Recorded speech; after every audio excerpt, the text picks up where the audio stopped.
আসসালামু আলাইকুম। প্রবাসী পিন্টু মালয়েশিয়া কুয়ালালামপুর থেকে আপনাদের সাথে যুক্ত হলাম, অথবা আপনাদের মাঝে একটি ভিডিও আমি তুলে ধরছি। ধন্যবাদ জানাই প্রথমেই RTV বাংলাদেশের যে RTV চ্যানেলটা আছে, অথবা RTV নিউজ রিপোর্টাররা যারাই আছেন তাদেরকে ধন্যবাদ জানাই। সুন্দর একটি ভিডিও আপনারা তুলে ধরছেন, আপনাদেরকে ধন্যবাদ জানাই মন থেকে। আমি দোয়া করি প্রবাসী পিন্টু আসলে আপনাদেরকে ছোট করার জন্য এই ভিডিওটা আমি অ্যাড করছি না। যাই হোক, আপনারা ভিডিওটা দেখবেন, অবশ্যই আপনাদের উপকার, অথবা আপনারা সাবধানে কোথাও গেলে যেন এরম হয়রানি না হইতে হয়, অথবা এইভাবে বোকার মতন যেন বসে না থাকতে হয়, তার জন্য এই ভিডিওটা আমি অ্যাড করছি। আসলে সময় তালে তালে আসলে আমারও ভালো লাগছে যে আমি একজন প্রবাসী RTVকে ধন্যবাদ জানানো উচিত। আশা করি আপনারা ভিডিওটা দেখুন, অবশ্যই আপনাদের ভুল অথবা মতামত আপনারা সংশোধন করতে পারবেন। আমরা মনে করো যে আরো 20 মিনিট আগে ভিতরে ঢুকি পড়েছি ওয়েটিং রুমে, আমাদের ডাকাও না কিছু বলো না, আমরা বারবার দেখাইছি বা আমাদের ফ্লাইট কখন এরা বলতেছে বসাতে বলতে এখন মনে করেন বলছে বিমান চলে গেছে, আপনারা জানবেন। আর আমরা 4 জন আমরা ভিতরে ঢুকছি, সব কিছু আমাদের রেডি, সব কিছু আমরা বোর্ডিং পাস, আপনারা দেখেন আমাদের সব কিছু রেডি আছে, টিকিট সব কিছু আমাদের ওকে। কিন্তু আমরা সব কিছু সব জায়গায় আমরা হ্যাগো স্টাফের কাছে আমরা জিগাইলাম যে ভাই আপনার তো বুঝি না, এটা আমাকে এত দেরি হইতেছে, আমাকে 5:30 বাজে ফেলাই, তা আমাকে এত দেরি হইতেছে কা, আর কি আপনারা বসেন এখানে, আমাকে ডাকবো আপনারা বসেন। তাই আমরা বসছি, আর 40-এর সময় আমরা আবার কল দিছি যে আমাকে বিমানে কি কোনো সমস্যা নাকি, আন কি কয় আপনাকে 8 নাম্বার ইতে যান, 8 নাম্বার গেলে যান। আন গেলাম 8 নাম্বার গেলে কোন একটা মহিলা একজন হ্যারে জিগাইলাম, হে বলে কি যে তোমাকে বিমান তো চলে গেছে। তাই আমরা তো আপনাকে স্টাফের কাছে জিগাইলাম যে আমরা তো এটা বুঝি না, তাই এটা এই সমস্যা কি। তাই হে আমাকে বললো যে তোমরা এখানে বসো, তোমাকে ডাকবো। কারণ আমরা 4 জন লোক একসাথে, আমরা 4 জন লোক এখন আমাদের আমরা বিদেশ যাইতেছি, অনেক টাকা পয়সা ঋণ বুঝতে পয়া দুবাই আবুধাবিতে দুবাই টাইম মেরে ঢুকছি। আমরা আরো 20 মিনিট রাতে ঢুকছি। এই বোর্ডিং পাস পাইছি, কিভাবে বোর্ডিং পাস পাইছি, সব কিছু পাইছি। এই যে দেখেন, এই দেখেন বোর্ডিং পাস, আপনাদের বোর্ডিং করছে তাও ডাকে নাই। আমরা জিজ্ঞাসা করছি এদের লোকেরা, যে বলছে আপনারা ডাকবো, বসার মাঝে তো বলতেছে পরে 20 মিনিট পর বলে জানো বিমান চলে গেছে। আমরা মনে করেন যে 1,40,000 দিয়ে টিকিট কাটছি আপ ডাউন টিকিট। আমরা এত ঋণ প্রস্তাব করে আমরা এই যে বিদেশ যাইতেছি, এখন আমরা এই টাকা কই পাম? এখন যদি আমাকে বাড়ি ফেটাই দেয়, আর আমরা এই যে মাত্র বাইরে এলাম, আমাকে কোন জায়গায় ভুলেছে?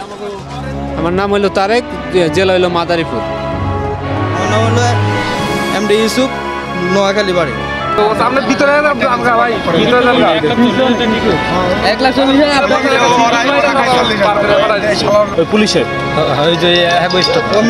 পুলিশের কাছে গেছিল, দেখছে বসা লোকের নামটা জানেন নাকি? হ্যাঁ, আমার মা। আপনার মা? হ্যাঁ, ওই খবর পাইছে, আমি যাইতে পারিনি, এই জন্য সে বাসায় অসুস্থ হয়ে পড়ছে। এই যে মাত্র স্ট্রোক করে নাই, অসুস্থ হয়ে পড়ছে, এই কথা শোনা যে আমি যাইতে পারিনি। সব কিছু হসপিটালে নিয়ে আসছে না, হসপিটালে বাসায় নিয়ে ডাক্তার দেখাইতেছে। 32 মিনিট চলে, 32 মিনিট চলে, আমাদের ডাকে না কেন? বলতেছে প্রতিবার বলছে বসেন। এরপরে আমরা আবার গেছি, স্যার আমাদের কি হয়েছে? তো আপনারা বাসা চলে যান। মানে এটা ইমিগ্রেশন পার হওয়ার পরে? হ্যাঁ, সর্বকিছু রেডি হওয়ার পর আমরা ওয়েটিং রুমে শুধু বিমানে।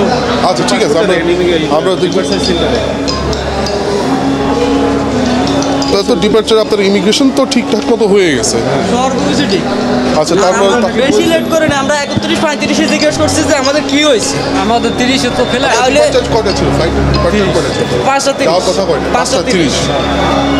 আচ্ছা, ঠিক আছে। আমার সমস্যা হচ্ছে কি, ইমিগ্রেশন আপনি পার হয়ে যাওয়ার পরে আপনার এয়ারলাইন্সে তো আপনার মনিটরও দেওয়া থাকে, আপনারা কি দেখছিলেন? একটা হিসেবে বলছে যে আপনারা চলে যান, আর সমস্যা হবে। তখন আমরা নতুন, আর দ্বিতীয় কথা হচ্ছে আমরা তো বুঝি না, আমরা তো এই সম্বন্ধে আইডিয়া না। এটা যেটা হয়, এটা দায়িত্বটা থাকে হচ্ছে আপনার এয়ারলাইন্সের উপরে। এয়ারলাইন্সের লোকজন, স্টাফরা থাকেন, ওনারা বিভিন্ন জায়গা থেকে প্যাসেঞ্জারদের ডেকে নিয়ে কত নম্বর বোর্ডিং ব্রিজে ওনাদের আসলে ফ্লাইটটা, এটা কিন্তু এয়ারলাইন্সের লোকজনই বলেন। তো প্যাসেঞ্জার আর দুজন কোথায়?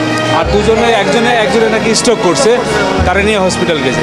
এত টাকা 1,40,000 আমরা দেখি, বাদ বাকিটা আমরা এখন দেখার বিষয় হলো APPN এর এই কর্মকর্তা আসলে কিভাবে এই বিদেশে চলে যাওয়া যাত্রীদের যারা মিস করেছিল তাদেরকে কিভাবে আসলে সহযোগিতা করে, সেটি আপনাদেরকে এখন দেখাবো। এবং বেশ আন্তরিকতার সঙ্গেই APPN তাদেরকে নিচ্ছে এবং আমরা দেখতে পাচ্ছি তাদেরকে নিয়ে আমরা এখন ভিতরে যাব, দেখি কি আছে তাদের ভাগ্যে। দেখি কি পাসপোর্টটা একটু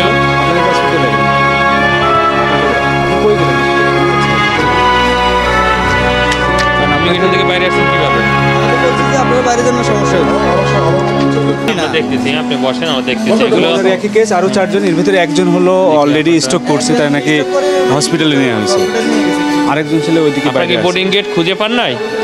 ওরা জানেই না, বুঝেই না, এটাই হচ্ছে সমস্যা। এবং ওনারা নাকি জিজ্ঞাসাও করছে যে আমরা করছিলাম, মানে 4 জনের থেকে ছুটি কেউ আমাদের বলে নাই যে আপনারা এই যে মনে করেন যে আপনার এই যে সিস্টেমটাতে আপনার কোথায় পুরো গল্পটা নিয়ে যাতে সব কিছু কিন্তু এখানে লিখে দেওয়ার কথা। আপনার ইমিগ্রেশন পার হলে এরকম সিস্টেম থাকে, এই সিস্টেমে আপনার এই যে দেখেন এখানে বেল্ট বলে দেওয়া আছে, দেখছেন যে আপনার লাগেজটা কত নাম্বার বেল্টে আছে।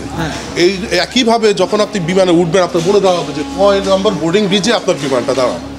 এখানে কিন্তু দেওয়া সিস্টেম এখানে হয়তো আমরা বুঝতে পারি না অনেক সময়। তো এই ক্ষেত্রে আমাদেরকে যেটা হয়, আমাদের স্টাফরা সহযোগিতা করে, এয়ারলাইন্সের স্টাফরা আমাদেরকে বলে দেয় যে ভাই আসেন, দুয়ের যাত্রী কারা আছেন, জেতার যাত্রী কারা আছেন, ওরাই ডেকে নিয়ে যায়।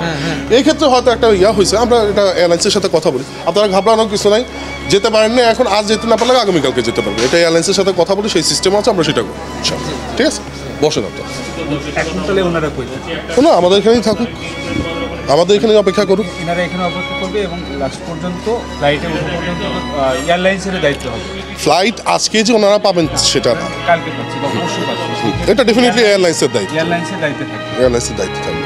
আমরাও আসলে দেখতে চাই যে এই 4 জন প্যাসেঞ্জারের আসলে ভাগ্যে কি আছে এবং কি দুর্ভোগ তাদেরকে আসলে সামনে অপেক্ষা করছে। তবে আমরা আশাবাদী APPN এর সহযোগিতা, APPN হয়তো খুব দ্রুত এটির একটি সমাধান করবে এবং সেটি দীর্ঘদিন ধরে এই এয়ারপোর্ট অথরিটির দায়িত্বে থাকা APPN তারা করে আসছে এবং এই কর্মকর্তাদের উপরে আমরাও আশাবাদী।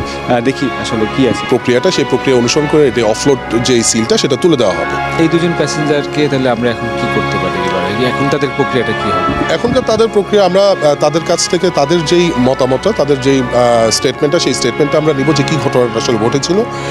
এই অনুযায়ী আমরা ওনাদেরকে বলে দেবো যে ওনারা আমাদের প্যাসেঞ্জাররা যারা আছেন, সম্মানিত প্যাসেঞ্জাররা, ওনারা মালিবাগে আমাদের যে স্পেশাল ব্রাঞ্চের যে আমাদের হেড অফিস আছেন সেখানে গিয়ে উনি অফলোড তোলার জন্য, অফলোড যে সিলটা পড়েছে সেই অফলোডটা তোলার জন্য উনি আবেদন করবেন। এই প্রক্রিয়াটা শেষ হওয়ার পরেই পরবর্তী টিকিটিং প্রক্রিয়া এয়ারলাইন্সের সাথে কথা বলে, আমরা অলরেডি এয়ারলাইন্সের সাথে কথা বলেছি এবং এটা আবারও আমরা কালকেও বলবো। আপনি ভিতরে গিয়ে এত কাছাকাছি সময় আসছেন, আপনি কিন্তু ঢুকছেন 5টা, ফ্লাইট কটায় আপনার? 5:30 দেখেন কাউন্টার কিন্তু অনেক আগে বন্ধ হয়ে যায়, হয়তো বিমানের ক্ষেত্রে বারবার চলার অভ্যেসটা আমাদের নাই বলে আমরা এই বিষয়গুলো জানি না।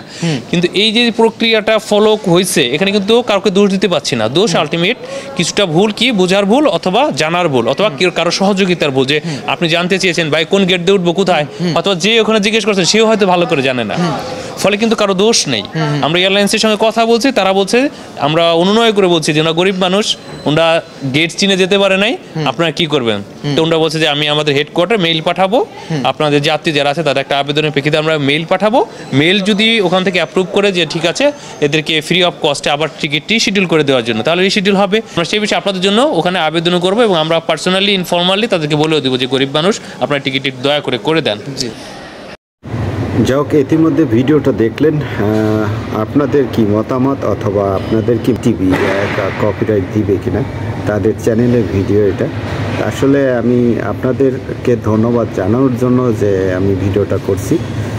আমি আসলে আপনাদেরকে ছোট করার জন্য না, আশা করি ভালো থাকবেন, সুস্থ থাকবেন, সুন্দর সুন্দর ভিডিও আপলোড দিবেন আপনাদের চ্যানেলে।